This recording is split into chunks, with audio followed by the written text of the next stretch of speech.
Some fathers get a phone call in the middle of the night that changes everything. I got 3 days of nothing, and that silence nearly destroyed me before my own sons ever said a word. You want to know what it feels like to love someone so much it becomes a disease? Let me tell you.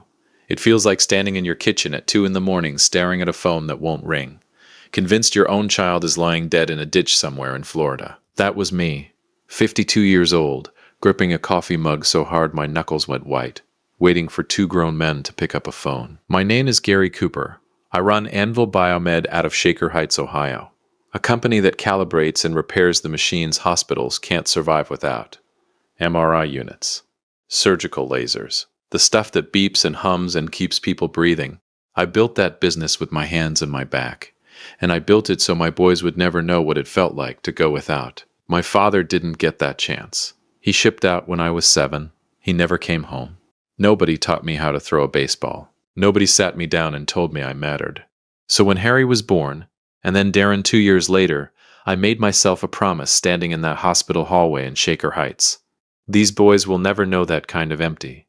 I kept that promise for 25 years, and then, on a Tuesday in late May, that promise turned into the worst 3 days of my life. Welcome to Dad's Raw Revenge. Get comfortable, and keep this in mind. The people in this story had every chance to do right. They just chose otherwise. Hit that like button and drop a comment letting me know where you're watching from. Trust me, you're going to love it here. It started with a letter. Boring, official, the kind of thing you'd skim over coffee and forget by lunch. Notice of lease renewal. Guarantor verification required. Harry's apartment. That gorgeous high-rise unit down in Brickell, the one with the wraparound balcony overlooking Biscayne Bay. I co-signed that lease 2 years back when he landed his first real job in Miami. I'm the guarantor. My name, my credit, my signature holding the whole thing up like a steel beam nobody sees. The renewal was due in 5 days. Before I signed off, I needed one quick answer from Harry. A detail about his income documentation the property manager wanted cleared up. Simple. One phone call. 30 seconds tops. I dialed him from my office, leaning back in my chair, half watching a technician recalibrate an ultrasound probe through the glass, straight to voicemail. Fine. He's probably in a meeting. I left a message. Hey, it's Dad. Got the lease renewal paperwork here. Need to verify something with you before I sign it. Call me back when you get a second. No big deal. I went back to work. By the next afternoon, nothing. I called again. Voicemail again. Now I'll admit, the first flicker of unease showed up right there. I know Harry hardly picks up sometimes when I call, but he doesn't ignore me for a full day. Never has. So I called Darren, figuring he'd know where his brother was. Maybe out at Kai's on 8th eating Cuban food, or down at the marina. Voicemail. Both of them? Same day? I told myself it was nothing. Kids get busy. They forget. I left another message trying to keep my voice light. Guys, I really need to hear back from you. Harry's apartment, the renewal deadline's coming up fast. Just give me a call. Kate noticed something was off with me that night at dinner. My wife's known me for 28 years. She can read a shift in my face before I even feel it myself. You've barely touched your pierogies, she said, nodding at the plate Mrs. Dabrowski next door had dropped off that afternoon. What's going on with you? The boys aren't answering, I said. Either of them. Since yesterday. She waved it off. They're busy, Gary. They're grown men. She was right. I knew she was right. So why did my stomach feel like it was folding in on itself? Day 3 is when it stopped being annoying and started being terrifying. The deadline on that lease was now 48 hours out. I called Harry 7 times that day. 7. I called Darren 5 times. Every single call died in a voicemail box. I stopped eating. I stopped sleeping. Every time I closed my eyes, I saw car wrecks. I saw 2 Florida State troopers standing on my porch with their hats in their hands, and I swear to God I could hear the words before they even said them. You've already lost a father once, Gary. You know exactly how fast this world can take someone from you. You know how it happens. Quiet, sudden, and nobody warns you first. That night, I sat at the edge of the bed at 1 a.m., phone in my hand, thumb hovering over Harry's name for the 100th time. Kate sat up behind me. Gary, come to bed. Something's wrong, Kate. My voice cracked in a way I hadn't heard from myself since my own father's funeral. 3 days, neither one of them. That's not busy. That's not normal. Maybe they're together. Maybe their phones died. Both phones? For 3 straight days, I turned to look at her and I could see it land on her face too, that same cold drop in the stomach. Pack a bag, I said. We're flying out there. Something is wrong. I can feel it. She didn't argue with me. That's the thing about 28 years of knowing each other. You learn which fights are worth having, and which ones you just get up and pack a bag for. We booked the first flight out of Hopkins the next morning. I remember standing at the gate, watching the Cleveland skyline shrink behind the window, and thinking, this might be the worst decision I've ever made, or it might save their lives. I have no idea which. Kate held my hand the entire flight. Neither of us said much. What do you say? Hope our sons aren't dead doesn't exactly make for good small talk with the flight attendant handing out pretzels. I kept running the scenarios in my head like some sick highlight reel. A car accident on I-95. A break-in at the apartment. Darren, always the reckless one on that motorcycle he swore he'd sold. I pictured every version of tragedy a father's brain can invent at 30,000 feet, and none of them prepared me for what was actually waiting behind that door. We landed in Miami just after 2 in the afternoon. The heat hit us like a wall the second we stepped off the plane. That thick, wet Florida heat that Ohio people never fully get used to, no matter how many trips we make down there. I rented a Lincoln Navigator at the counter, tossed our one bag in the back, and pointed us toward Brickell. The whole drive down, Kate kept saying the same thing on a loop, like she was trying to convince herself. They're fine. They're probably just fine, Gary. There's probably some boring explanation. Then why won't they pick up the phone? I said, gripping the wheel tighter than I needed to. 3 days, Kate. 14 calls between the two of us. Not one text back. Not one. She went quiet after that. I think some part of her knew, the same way some part of me knew, that boring explanation wasn't what waited for us on the other side of that building. Harry's building rose up out of the Brickell skyline like something out of a magazine. Glass, chrome. 30 stories of the kind of wealth that makes a Cleveland guy feel a little out of place in his own rental car. I pulled up to valet, and even that felt wrong somehow, dropping off a Navigator in a line of Porsches and Mercedes like I was crashing somebody else's life. We rode the elevator up to the 14th floor in silence. My hand was actually shaking when I raised it to knock. 25 years of fatherhood, and I was standing outside my own son's door like a man about to identify a body, and that's when I heard it. Music. Laughter. Loud, easy, celebratory laughter. The kind you don't hear in hospitals or morgues. Balloons taped in a cluster right beside the doorframe, bobbing gently every time someone inside walked past a vent. That's not the sound of tragedy, I thought, and for 1/2 second relief flooded through me so hard my knees nearly buckled. Thank God. Thank God they're okay. I knocked. The music dipped. Footsteps. The latch clicked, and the door swung open to reveal my oldest son, Harry, drink in hand, a wide grin frozen halfway between surprised and something far colder. Something I hadn't seen on his face since he was a teenager caught sneaking in past curfew. That grin didn't stay confused for long. It curdled into something else entirely. And in that half second before he opened his mouth, some part of me, the part that had spent 3 sleepless nights, terrified my son was dying somewhere, already knew. I hadn't flown 1,000 miles to save my boys from tragedy. I had flown 1,000 miles straight into an ambush I never saw coming. You ever have a moment where your whole body knows something terrible is about to happen half a second before your brain catches up? That's exactly where I was standing. 14th floor. Brickell. My hand still hovering near the doorframe like I could somehow push the moment back through the door and undo it. Harry stood there in the frame, drink sweating in his hand, and that grin on his face didn't just fade. It curdled, like milk left out in that Florida heat too long. What are you guys doing here? Not Dad? Not Mom? Not even is everything okay? What are you guys doing here? Like we were a couple of door-to-door salesmen he'd have to figure out how to get rid of. I tried to keep my voice steady, even though my whole chest felt like it was folding in on itself. I have been calling, I said. You didn't answer.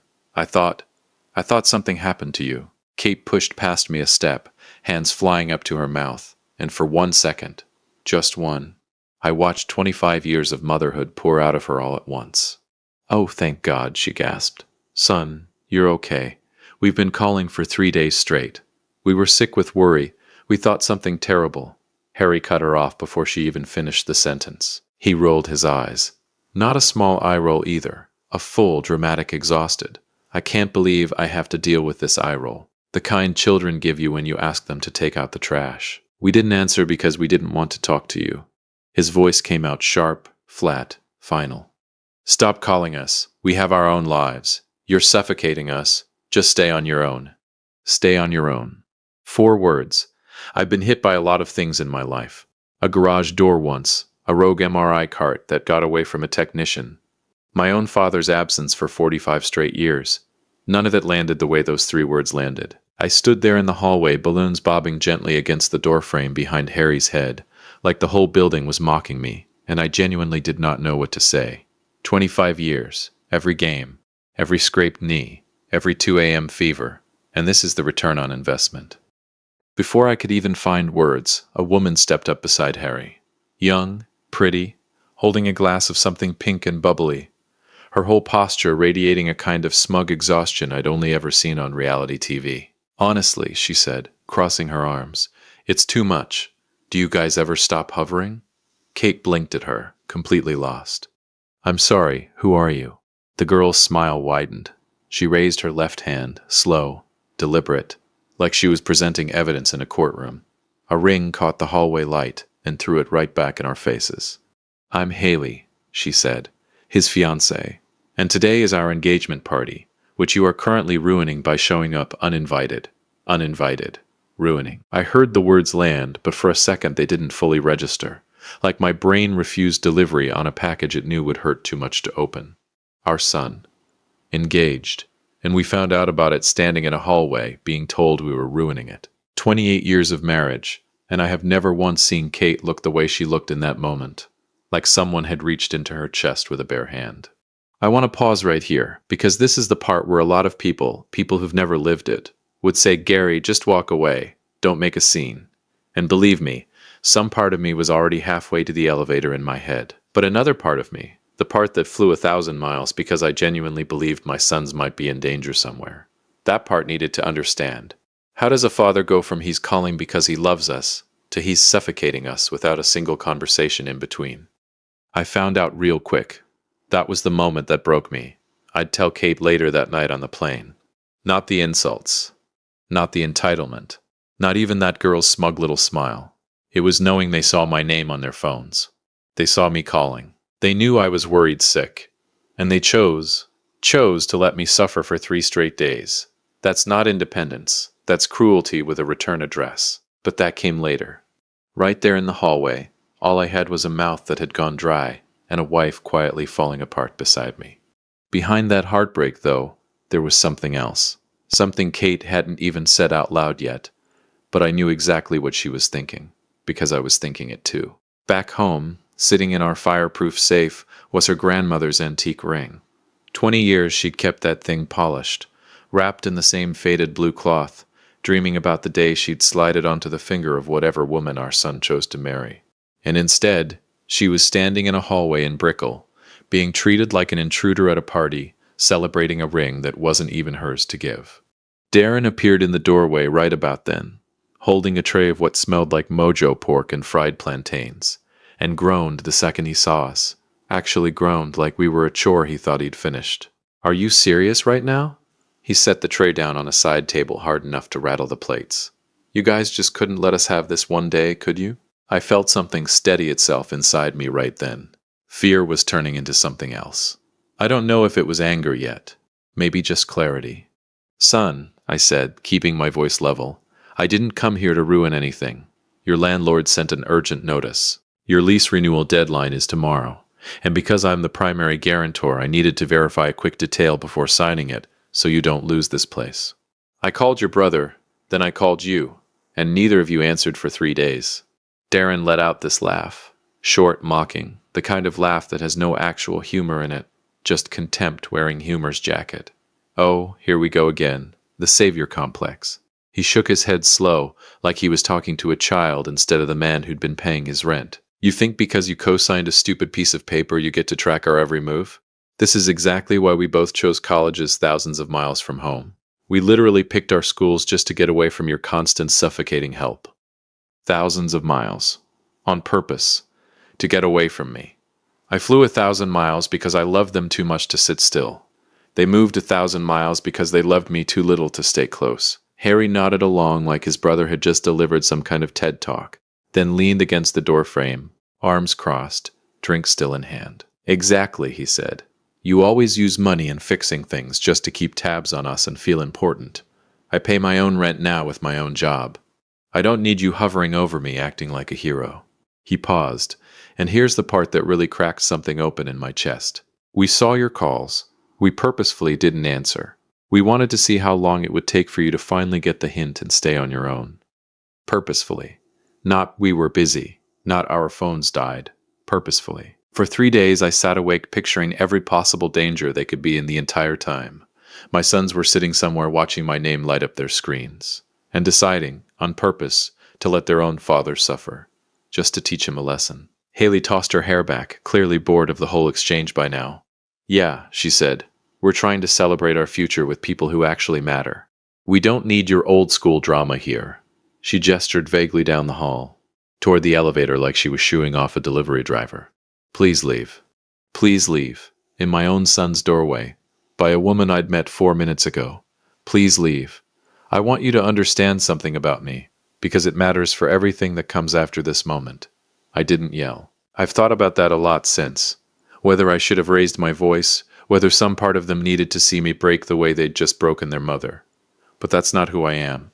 My own father never got the chance to teach me how to handle a moment like that, so I had to figure it out myself. Standing right there in that hallway with balloons bobbing behind my son's head, like some cruel party decoration mocking the whole thing. I looked at the 2 boys I had poured my entire life into, the boys I'd vowed to protect the second I held them, because I knew exactly what it felt like to grow up without someone protecting you. They stood there in a lifestyle my signature and my credit had built, the apartment, the cars, every safety net under their feet, completely blind to it, treating their own mother like something to be swept off the doorstep. I didn't argue. I didn't raise my voice. I just reached over, gently took my sobbing wife's hand, and turned toward the elevator. Behind us, I heard Haley mutter something to Harry. I didn't catch the words, and honestly, I didn't need to. The tone said enough. They wanted to be on their own. And tomorrow, they were going to get exactly what they asked for. If you have been listening for a while, drop your thoughts in the comments, hit the like button while you're at it, and be sure you're subscribed. The elevator ride down felt longer than the entire flight from Cleveland. Kate stood beside me, silent, staring at the mirrored doors, tears running steady down her face without a single sound coming out of her. I've seen my wife cry plenty of times in 28 years. At her mother's funeral, at both boys' graduations, once during a Hallmark commercial that I still tease her about. But I had never seen her cry like that, silent, hollow, like something inside her had simply stopped working. We didn't talk in the lobby. We didn't talk in the navigator on the way to the airport, even though I kept glancing over, waiting for her to say something, anything, just so I'd know she was still in there. She finally spoke somewhere around the on-ramp for the causeway, staring out at the water like it might have an answer for her. 20 years, she said quietly. I kept that ring polished for 20 years, Gary. I didn't ask which ring. I already knew. I used to imagine the day I'd give it to her, she went on, voice cracking. Whoever he chose. I imagined telling her the story behind it, my grandmother, coming over from Poland with nothing but that ring sewn into the lining of her coat. I don't know what I imagined. Not that. Her hands were shaking in her lap. Not being told I'm ruining a party I didn't even know was happening. What do you say to that? What is there to say? I reached over and took her hand off her lap, held it the rest of the drive, and neither of us said another word until we were sitting at the gate waiting to board. The flight home was the quietest 2 hours of my life, and I've sat through some quiet hours.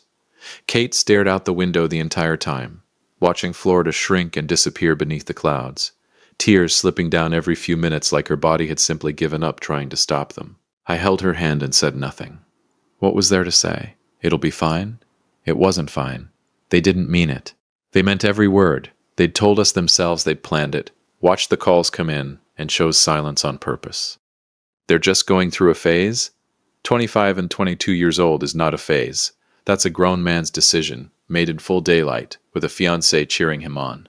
I just held her hand and let the silence say what neither of us had the strength to say out loud yet. Somewhere over Georgia, staring at the seat back in front of me, something shifted inside my chest. Quiet, but permanent. Like a door closing somewhere deep in a house you thought you knew every room of. I gave them everything I never had. Every game, every scraped knee, every ounce of protection a boy without a father spends his whole life dreaming about giving his own kids someday. And somehow, in giving them all of that, I built two men who look at me like I'm the villain in their story. 25 years, and this is the return. By the time we touched down in Cleveland, something in me had already made a decision, even though I didn't have the words for it yet. I just knew the man walking off that plane wasn't the same one who'd boarded terrified for his son's lives a few hours earlier. That man was gone, and whatever was left of him was about to make a phone call his sons would remember for the rest of their lives. They wanted to be left alone, so I left them alone, legally, financially, and completely. And by the time they figured out what that actually meant, it was already too late to undo it. You know what nobody tells you about heartbreak? It doesn't announce itself right away. It waits. It lets you walk through your own front door first. Lets you set your bags down, lets you think for one merciful second that maybe the worst of it is behind you. And then it takes your wife's legs right out from under her. We walked into our house in Shaker Heights a little after 10 that night, and the silence hit us different than it ever had before. 28 years in that house. Countless nights coming home from Little League games, from school plays, from every ordinary moment that used to fill these rooms with noise. That night, the quiet felt like it had teeth. Kate made it 2 steps past the front hall before her knees just gave out. She went down onto the living room floor, right there on the rug her mother had given us as a wedding gift, and she cried the way you cry when someone dies, not the composed, dignified crying you do in a hallway in front of strangers. The real thing, the kind that comes from somewhere underneath your ribs. I stood there for a second just watching her, and something in my chest cracked clean open. 28 years of marriage, and I had never once felt this helpless. I got down on the floor with her, didn't say anything smart, didn't try to fix it, which, if you know me, is a small miracle in itself, because fixing things is the only language I've ever really known how to speak. I just held her while she cried into my shoulder, and I let myself ask the question that had been chasing me since we left. Where did we go wrong? I gave them everything I never had, I said quietly, more to myself than to her. I was there for every moment. I was the father I always wished for. And somehow, in doing that, I turned them into people who look at me like I'm the enemy. Kate lifted her head, eyes red and swollen, and said the only thing that made any sense that whole night. No, Gary, you didn't turn them into anything. She wiped her face with the back of her hand. They did that themselves. You just handed them a life they never had to work for. And people who never work for something never learn to be grateful for it. I held my wife on that living room floor until almost midnight, and somewhere in there I made myself a promise. The only person who had stood by me through every single version of my life, good, bad, terrified, exhausted, was lying right there in my arms. My boys had their own lives now. They'd made that painfully, deliberately clear. So I decided right then, I was going to honor that wish, and I was going to spend whatever time I had left loving the one person who had actually earned it. We didn't sleep much that night. We talked, really talked, the kind of conversation 28 years of marriage lets you have without needing to explain half of it. We agreed on one thing above everything else. Whatever happened next, we'd move together. No solo decisions. No guilt trips down memory lane that would soften either of us at the wrong moment. By sunrise, we were aligned. And Gary Cooper aligned with his wife is not a man you want standing between you and a phone. I called my lawyer, Paul Hopper, at exactly 8:02 a.m. He picked up on the second ring. Man's been handling Anvil Biomed's contracts for 15 years. He knows when I'm calling about business, and when I'm calling about something else entirely. This was clearly something else. Gary, he said, you sound like a man who didn't sleep. I need you to pull my name off Harry's lease guarantee, I said. Today, before the renewal window closes. There was a pause on the line. The kind of pause a good lawyer gives you when he wants to make sure you're not about to do something you'll regret by lunchtime. You sure about that? Once that renewal lapses without your backing, the property management system is going to flag it automatically. No warning period. No grace window on a place like that. I've never been more sure of anything, I said. Paul didn't argue further. By 9:15, the withdrawal was filed. By noon, it was processed. The renewal deadline came and went at midnight, with no signature attached to it. Because for the first time in 2 years, there was no Gary Cooper standing behind that lease like an invisible steel beam. Nobody ever thinks. They wanted to prove they didn't need me hovering over their lives. I decided to give them the closest thing to proof a man in my position could offer. I didn't hear anything for 2 days, which frankly felt almost funny given everything that had just happened. The same silence that had nearly destroyed me a week earlier now felt like the most peaceful 2 days I'd had in months. The call came on a Thursday afternoon. I was in my office, reviewing a service contract renewal with a hospital network out in Akron, when my phone buzzed with Harry's name on the screen. I let it ring twice before I picked up. Dad. His voice came out tight, clipped, the sound of a man trying very hard to sound calm and failing. Dad, there's some kind of mistake with the lease. The building manager says the renewal didn't go through because there's no guarantor. They just served us an official notice to vacate, and they're hitting us with a non-compliance penalty that doubles our rent for the next 7 days until we're out. There's no mistake, son, I said, keeping my voice level almost gentle. I withdrew as guarantor 2 days ago. Dead silence on the line. You what? Dad, why would you do that? You know I can't qualify on my own income yet. If they file an official eviction lawsuit, it goes on my public record. My credit will be destroyed. Haley and I won't be able to rent a doghouse in this city. You told me to stay on my own, I said. So I am. Dad, please, you have to call them back. Tell them it was a mistake. It wasn't a mistake, Harry. I'll talk to you soon. I hung up. They didn't wait for a sheriff to throw them out. They couldn't afford to have a legal eviction ruin their names. The actual exit happened fast, quiet, and procedural. I heard the details later, secondhand, through a mutual friend of Darren's. Harry and Haley spent 48 straight hours frantically throwing clothes into garbage bags. Security didn't force them out. Security just watched them pack. Standing by the elevator while Harry wheeled his own life out of that luxury high-rise on a luggage cart, passing right through the same lobby where, 2 weeks earlier, they'd told his own mother she was ruining their engagement party.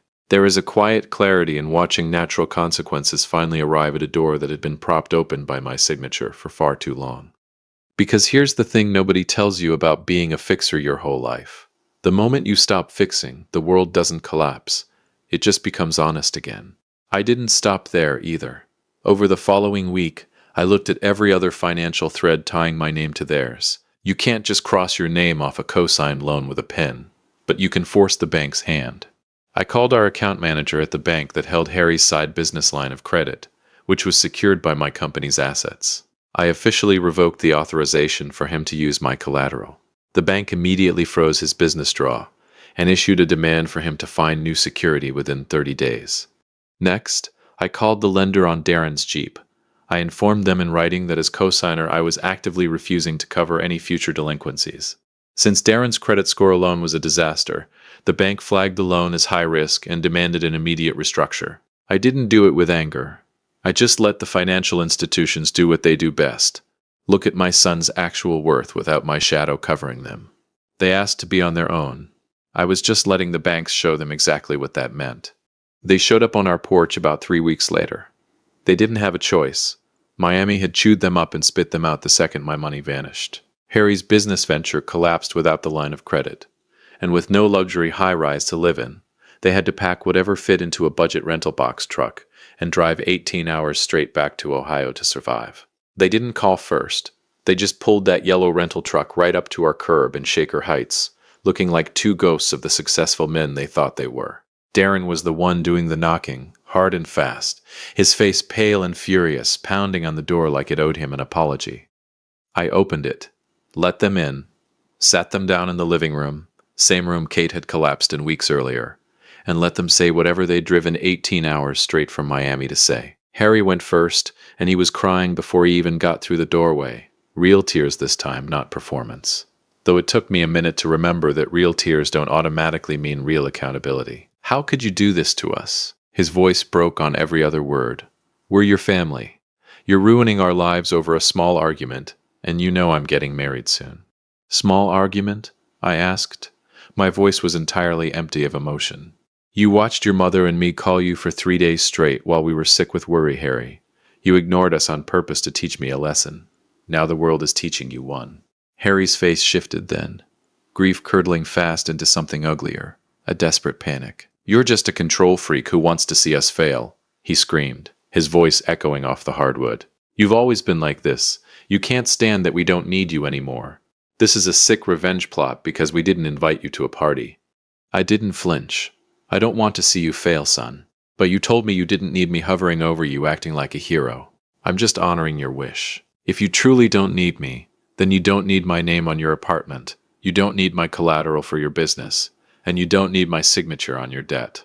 That's not revenge. That's adulthood. Harry's jaw tightened. I watched him search for another angle, the way a man searches his pockets for keys he already knows aren't there. Mom would never have let this happen, he said, desperate now, pivoting hard. You're doing this behind her back, aren't you? You're punishing us because you're bitter. That's when Kate stepped into the room from the kitchen doorway, arms crossed, voice steady in a way I hadn't heard from her since before that hallway in Brickell. Your dad and I are on the same page, she said, firm, solid, not a single crack in it. We talked about this together. We both agreed to honor your wish to be left alone. Darren, who'd been quiet up to that point, finally cracked. Mom, you can't be serious. I stood up from my chair, walked over and put my hand gently on Kate's shoulder. So here we are, I said. We're leaving you alone. Good luck. I watched something in both of their faces finally understand, really understand, that this wasn't a phase, wasn't a bluff, wasn't a father who'd cave the second his sons cried hard enough in his living room. I listened to them cry and blame me for their own mess. They tried to make me feel guilty for their eviction, for their financial collapse, for every choice they themselves had made. But I felt nothing but clarity. These were the same boys who stood in a doorway and told me I was suffocating them. These were the same boys who broke their mother's heart without so much as a flinch. They didn't want my help when I was offering it freely. They just wanted someone to blame once they realized they couldn't do it alone. They left that night without another word. I heard the car door slam outside, heard the engine fade down the street, and Kate and I stood in that living room, in a silence that, for the first time in weeks, didn't feel like grief. It felt like peace. I went to see Paul Hopper again the following week, and this time it wasn't about Elise. I want to rewrite the trust, I told him, sliding my coffee aside to make room for the folder he'd brought. Completely. He looked up at me over his glasses, the same careful look he'd given me the day I pulled Harry's guarantee. How completely? If I die first, everything goes to Kate. If she dies first, everything comes to me. And if we're both gone, I paused, and for the first time in weeks I felt something settle in my chest instead of tear through it. $0 go to the boys. And instead, there are charities that fund scholarships for kids of fallen military veterans, I said. Kids whose fathers shipped out and never came home. Kids who'd give anything just to have a father call them once and actually mean it. That's where it goes.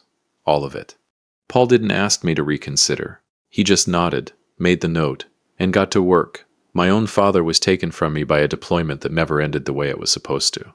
I grew up without him, and I swore my children would never know that particular kind of ache. And somehow, in giving them everything I never had, I raised two boys who took a loving father completely for granted.